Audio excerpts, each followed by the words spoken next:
So hello everyone, I hope that you all are fine. आज की इस video में मैं बात करने वाला हूँ how we can fix our mind, how we can complete task, accomplish the task. So उस चीज़ के बारे में मैं वीडियो बनाने वाला हूँ।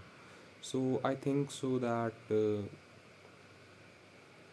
आई have to first of all talk about the path of zero resistance, या फिर I don't know if I am speaking anything that is mentally sound to you, but just I'm just going with the flow, ठीक है। बस मुझे ये कहना मैं ये कहना चाहता हूँ कि बस आई don't know if I am spitting garbage here, but ये एक पॉडकास्ट स्टाइल एपिसोड होने वाला है एंड बहुत ही रो रहेगा ये। इसमें मैं अपनी एक्सपीरियंसेस शेयर करूँगा एंड जो मैंने सीखा है वो मैं चीज़ आपको बताने वाला हूँ इस पॉडकास्ट के माध्यम से।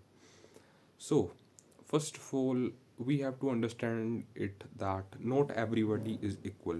जितने भी लोग आप अपनी लाइफ में देखते हो या किसी को भी देखते हो, बेसिकली आपको ये बात समझनी पड़ेगी कि भाई कोई भी इक्वल नहीं है भाई।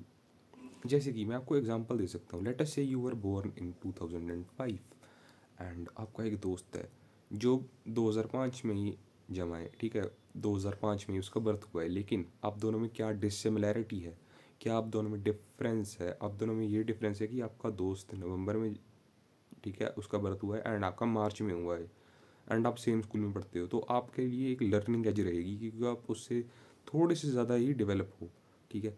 लेकिन आपका दोस्त सोचेगा दैट यू आर इक्वल। तो ये ब्लू पिल की आइडियोलॉजी या फिर जो भी ये चीज़ है, you have to spit that out of your brain कि everybody is equal. Not everybody is equal. जो बंदा जेई में टॉप कर रहा है, जो बंदा यूपीएससी में टॉप कर रहा है एंड जो बंदा लाइक जिसकी रैंक फ़ोन नंबर के बराबर आ रही है, they both are not the same bro. Obviously though both are not mentally same, ठीक है। एज सिमिलर हो सकती है। जो बंदा 10 साल से पेपर की तैयारी कर रहा है एंड जो बंदा 10 महीने से कर रहा है वो भी अच्छे से नहीं कर रहा, तो उन दोनों में डिफरेंस तो है ना भाई। And you can not say that two people are similar. No two people on earth are similar. Everybody has some difference. And इस चीज़ को बताने के पीछे, ये पूरी कहानी को बताने के पीछे मेरा क्या मतलब मोटिव है। मेरा मोटिव ये है कि आप अगर दो बंदे सिमिलर नहीं हैं, ठीक है, तो आपको अगर आप एक बंदे से लीड ले लो, एक बंदे से आगे चले जाओ मैराथन में, तो आपको फ़ायदा है ना, आप मैराथन जीत जाओगे। तो ऐसे ही लाइफ की मैराथन जीतने के लिए आपको लीड लेना आना चाहिए भाई। मैं आपको लीड लेना सिखाता हूँ अभी। तो लीड कैसे लेते हैं आप? लेट अस से कि आपका कॉम्पिटिटर या फिर आपका कंपटीशन सुबह 6 बजे जाग रहा है, ठीक है, 10-15 घंटे सो रहा है या फिर 4 घंटे सो रहा है, ठीक है। 4 घंटे सोने वाले भी अंडर परफॉर्म करेंगे because of the fact that they are tired. उनका ब्रेन अच्छी तरह से वेल रेस्टेड नहीं है। बल्कि जो बंदा थोड़ा सा ज़्यादा सो रहा है, 8 घंटे 7 घंटे सो रहा है, he would perform the best. तो आप अपनी स्लीप ऑप्टिमाइज़ करोगे, पहली बात तो अपने कंपटीशन से आगे निकलने के लिए। The second thing that you would be doing to undermine the competition और to you know you have to take lead on the competition is that you are following a good routine। ऐसा routine होता है आम बंदों का जो सुबह उठते हैं, जो कॉलेज जाते हैं। सबसे पहले तो कॉलेज में 8 घंटे बर्बाद किए, ओके दैट्स फाइन। उसके बाद आके रील स्क्रॉल करी, रात को खाना खाया एंड सो गए।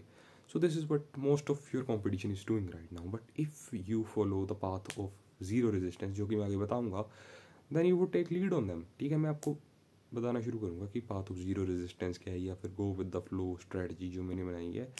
मतलब मैंने तो नहीं बनाई, but I have discovered it, तो फिर वो मैं आपको सिखाता हूँ अभी। देखो, आपका कंपटीशन क्या कर रहा होगा अभी। लेट्स से आपका कंपटीशन अभी रीले देख रहा है, ठीक है, and you study now.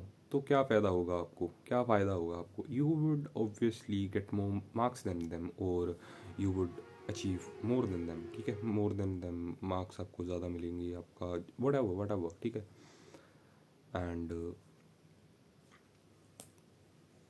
Now let us talk about the path of zero resistance, जो कि मैं पहले आपको बता रहा था कि मैं आपको बताऊंगा। The path of zero resistance is nothing but अपने माइंड को कन्विंस करना कि ये जो मैं चीज़ करने जा रहा हूँ ये तो बहुत लल्लू है। लेट अस से कि तुम्हें एक असाइनमेंट करनी है भाई।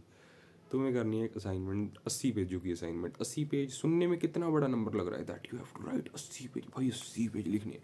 लेकिन उसे आसानी से भी कर सकते हैं। एक तरीका बताता हूँ मैं आपको। लेट अस से कि आपको बस अपने टेबल पर बैठना है, ठीक है।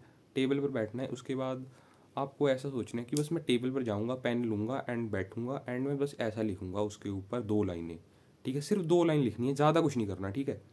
सिर्फ 2 लाइनें लिखनी है। अगर आप उन 2 लाइनों को लिख दोगे ना, देन ट्रस्ट मी आप 2 पेज लिख कर उठोगे, ठीक है भाई? This is what we call the path of zero resistance, कि अगर आपने भाई काम करना शुरू कर दिया ना, देन वो काम होता चला जाएगा। You won't have to, you know, you won't have to consciously drift yourself to doing that task. अगर मैं असाइनमेंट करने बैठ गया, अगर मैं उस असाइनमेंट को करने बैठ गया, then obviously I have broke some resistance, ठीक है? मैंने कुछ रेजिस्टेंस को ओवरकम किया है। लेट अस से मैं बैठा, मैंने कुछ रेजिस्टेंस को ओवरकम किया, ये मैंने रेजिस्टेंस को ओवरकम किया, अगर मैं टेबल पर जाकर बैठ गया एंड असाइनमेंट लिखनी स्टार्ट कर दी, तो उसके बाद काम आसान है भाई। तो just getting up every day, just going to do the task, just going to write 2 lines would help you write everything. मेरे साथ भी ऐसा ही हुआ, मुझे असाइनमेंट करनी थी भाई, मैं बैठा मैंने 2 लाइन लिखी, बस 2 लाइन लिखी एंड उसके बाद 20 पेज लिख दिए मैंने, ठीक है? सो this is how it is. And उसके बाद सारी असाइनमेंट मैंने ख़त्म कर दी ऐसे सोच के कि भाई 2 पेज ही तो लिखनी है, 2 लाइनें तो लिखनी है, 2 अक्षर ही तो लिखने हैं, समझ रहे हो? ऐसे अपने माइंड को ट्रिक करना होता है कि बहुत ही लल्लू काम कर रहा हूँ भाई मैं। अगर वह ऐसा सोचोगे ना कि मुझे पहाड़ चढ़ना है, then it is very difficult. अगर ऐसा सोचोगे ना कि बस मुझे 2 सीढ़ी ही तो चढ़नी है, then it is very easy. So just go with the flow, just follow the path of zero resistance. Zero resistance का पाथ क्या होता है, मतलब मैं क्या मानता हूँ इसे, I don't know if it is something else, but जो मैं इसे मानता हूँ, I believe that the path of zero resistance is just going to perform the task. छोटा टास्क परफॉर्म करने के लिए जाओ एंड बहुत ज़्यादा कर दो, अपने माइंड को बस ट्रिक करो इस चीज़ को करने के लिए। That is what I wanted to say, ठीक है? Just follow the path of zero resistance and you would feel good. मैं आपको अपने दोस्त की कहानी सुनाता हूँ, ठीक है? मेरा दोस्त था अनमोल, 4th क्लास में, एंड एक लड़की थी स्माइल, ठीक है?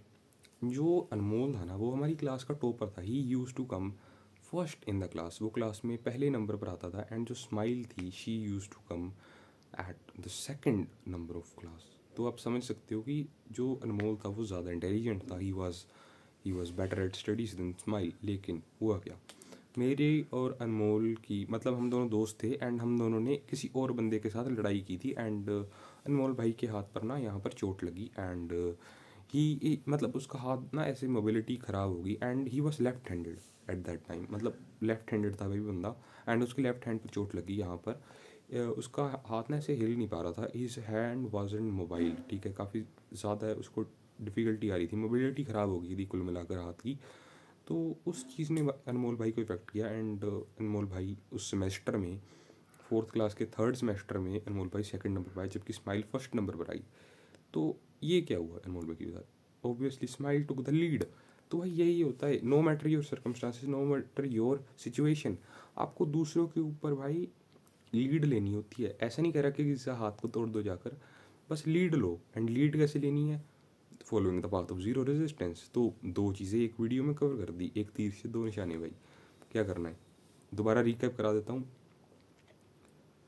Take lead over the others, lead लेनी कैसे है, follow the path of zero resistance, just going with the flow, writing 2 lines, just that, it's it भाई, यही है बस जो है। And I hope that you have understood this.